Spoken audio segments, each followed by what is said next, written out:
ইরানে জোরালো হামলার হুঁশিয়ারি দিয়ে আবারও পিছু হটলেন মার্কিন প্রেসিডেন্ট ডোনাল্ড ট্রাম্প। ট্রুথ সোশ্যালে তিনি জানান, ইরানের সঙ্গে আলোচনার জন্য হামলা বন্ধের ঘোষণা দিয়েছেন তিনি।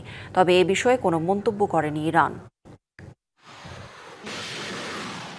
ইরান যুক্তরাষ্ট্র যুদ্ধ এখনো কোনো পরিণতিতে পৌঁছায়নি, আছে যুদ্ধবিরতিও। তার মধ্যেই চলছে হামলা পাল্টা হামলা। পরিস্থিতি এখন এমন সংকটময়, তখনই ইরানে জোরালো হামলার হুঁশিয়ারি দেন মার্কিন প্রেসিডেন্ট ডোনাল্ড ট্রাম্প। তবে নাটকে শেষ হয় না এখানেই, ঘোষণা দিয়েও পিছু হটেন তিনি।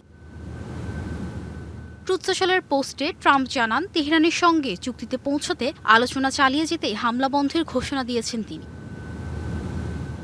আরও বলেন, দ্বিতীয় বিশ্বযুদ্ধের পর নজিরবিহীন শক্তি ও ক্ষমতা প্রয়োগ করতে প্রস্তুত ছিল ওয়াশিংটন, কিন্তু ইরান ও অন্যান্য মিত্র দেশের অনুরোধে হামলা বন্ধের সিদ্ধান্ত নিয়েছেন তিনি। বলেন, একটি চুক্তির রূপরেখা নিয়ে একমত হয়েছে তেহরান ও ওয়াশিংটন, তাদের মধ্যে আলোচনা চলছে।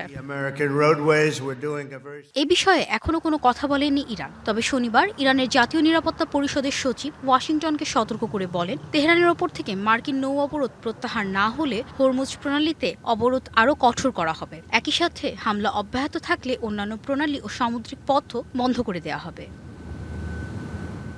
Rahnuma Fermin, DBC news desk. নগদ নিয়ে এলো হার না মানা হার অফার। সর্বনিম্ন 10,000 টাকা রেমিটেন্স নগদে পাঠালে থাকছে স্বর্ণের হার জেতার সুযোগ।